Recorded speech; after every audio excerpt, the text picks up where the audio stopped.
And now we come into the last section called resting properly. So it's not about rest, it's about resting properly. And God didn't just create work for Adam in the garden, He also created rest for him. And we are going to find it here. In Genesis 2:2-3 it says, "And on the seventh day God ended His work, and He rested on the seventh day. He blessed the seventh day and made it holy." God actually made a particular day out of the whole week in which He rested and made a man to rest with Him. It was a day for communion with God. At the same time, He also made, obviously, the day and the night for sleeping. Dr. Neil Netley actually presents to us a very clever way of looking the concept of rest.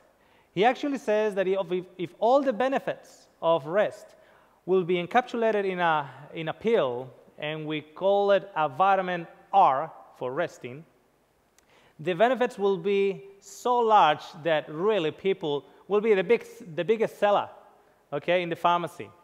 And so he called it vitamin R for rest, okay. We're just pretending here that this vitamin R exists, because we are going to outline the benefits of rest as God put it down for man. So we got R1, that is the daily rest or sleep.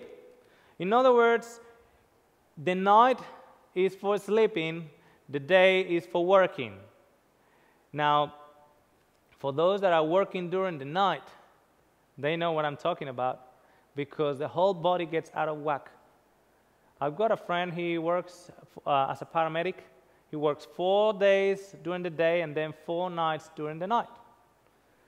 And at times he's falling asleep during the day, at times he's falling asleep during the night, and he finds things hard to concentrate on, etc.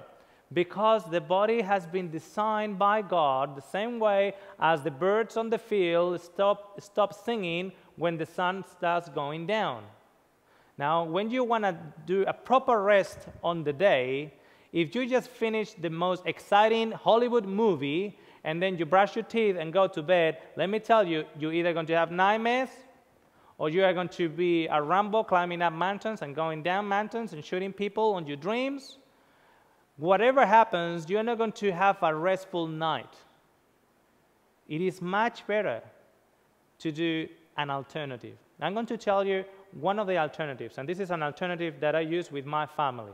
The alternative is that around 5 to 5:30, I gather together with my children and my wife. We start discussing, we have what we call family time. We start discussing the problems that arose during the day, if any of my children had any problem, or things that cause trouble, or exciting things, or blessed things. Now, then around 6:30, the children gather around me, and I open a Bible storybook, and I just read stories from the Bible to them. And then they brush their teeth, they go to bed. Then I spend time with my wife, talking of the things of the day, talking about the children, and then peacefully, with the mind set to go to sleep, we go to rest. Now, I remember when my first son was very, very little, a baby in fact, that I was so excited after coming from work, not seeing him all day, that when it was time for him to go to sleep, I would just decided to play with him. And then it was impossible for him to fall asleep. So you need to make preparations to go to sleep, okay? You need to leave all your stresses behind. One thing that I always do, and I don't go to bed without it, is actually I kneel down in front of my bed. And as my mom taught me, even when I was little, I pray to Jesus. And I download all my problems on Him. And I talk to Him, and He gives me that freshness and that confidence that my life is set in His hand, and I can sleep well that night. My life is in His hands, so therefore I can sleep. Okay? So daily sleep or daily rest. The second one is weekly rest. Now, we mentioned in the beginning of this section that God rested on the seventh day. But just in case man forgot about it, he wrote on the Ten Commandments this: remember the seventh day. It's as if we were going to forget. So God is not saying work, work, work, and kill yourself working. God is saying, remember, don't forget.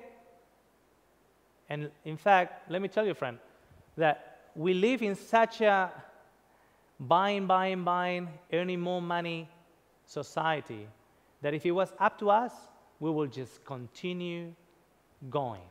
We continue to go on the go, working without stopping.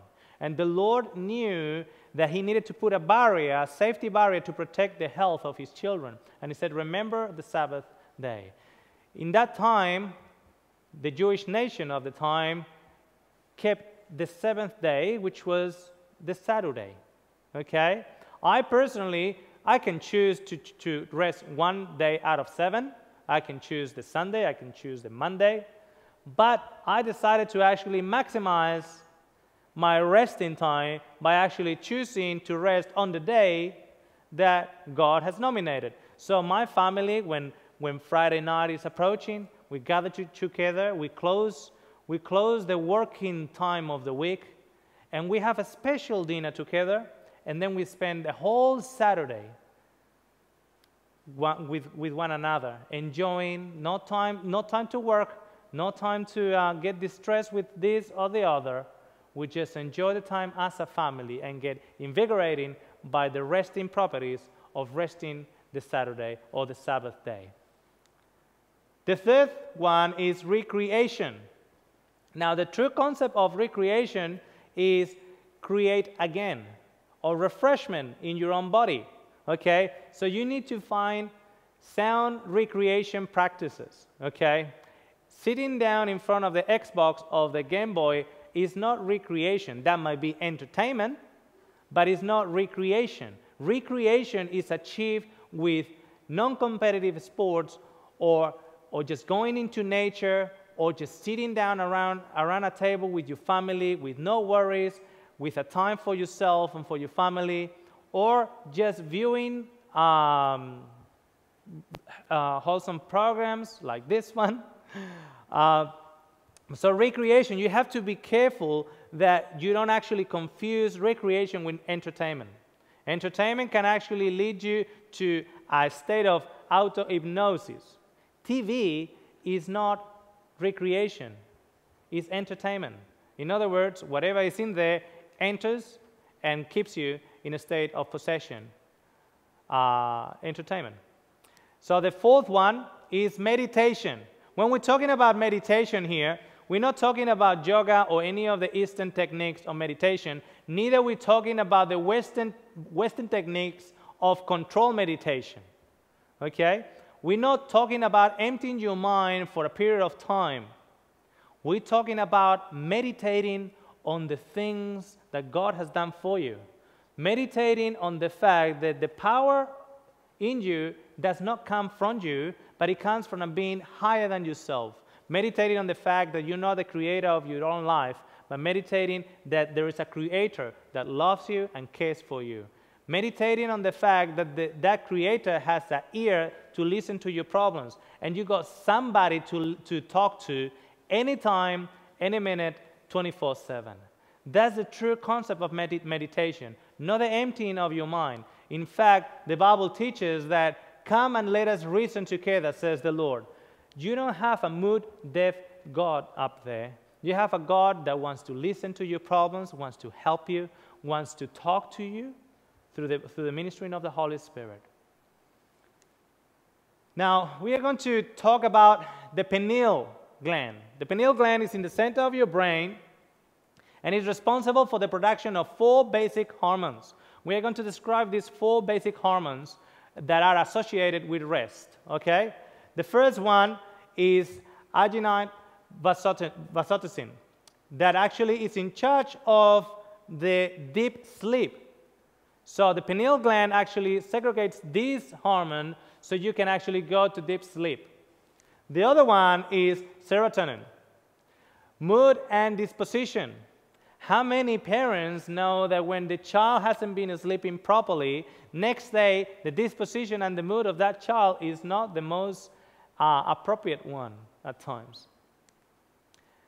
Melatonin refreshes and rejuvenates. And the last one, epithylamine, increases learning capacity and retards aging. All those hormones are actually segregated by the pineal gland during the time of your sleep. So what happens if you are working on shift work and you're not sleeping during the dark hours of the night? Well, all these 4 hormones are in one way or another mutilated. So your mood changes. You age quicker. You cannot concentrate that well just because you're using a time in the 24-hour cycle that is destined for you to sleep, but you're using it to work or to do some other activity. Okay? In fact, the pineal gland starts segregating these hormones from 5 p.m., which is the starting point when we can see in the horizon how the sun starts to set. And then it has the peak around 2 a.m., and then it starts decreasing again up to 6 a.m. As you notice in here, after 6 a.m., there's no point to keep sleeping. There's no point for you to keep on staying in bed. There's no more hormones being segregated. It's time for you to get up, refresh, and start to work on the day. Okay? Now, things that actually deprive the pineal gland to work properly is stress, caffeine, alcohol, and tobacco. They will greatly reduce the pineal secretions. Okay? There are things that you need to take into account for the pineal gland to work effectively. One of them is laughter. The more you laugh during the day, the more pineal secretions will happen during the night. If you are continuously downcast and serious, you will carry that mood into your dreams, and the pineal gland won't be segregating the proper hormones at the right quantities to make your life happier. So laughter, if you don't know how to laugh or you don't have anything to laugh about, just go to your bathroom and set yourself in front of the mirror and try to laugh of yourself. Sunshine, that actually increases the secretions of the pineal gland during the night also. Exercise. As you're doing exercise during the day, the pineal is doing its work during the night. The more static you become during the day, the more static the pineal will go during the night. Can you see how everything is interconnected in these health principles that God has given us? Sleeping in a neat and the dark. So no night lights on. Make sure that your room is nice and dark. I had a question from a couple once. She didn't want she wanted the curtains always covering the windows. He always wanted the curtains always opened so he could actually see outside. So normally, most of the days, there was no much problem with it until the days of full moon, in which the brightness of the moon was actually illuminating the whole room, and the wife couldn't sleep, and he was having this wolf experience because of the full moon. So dark room is essential for pineal gland secretions, okay? And the last thing is natural foods. A vegetarian diet, as we mentioned in the previous section, will help you with the right amount of nutrients that will allow the pineal gland to work efficiently.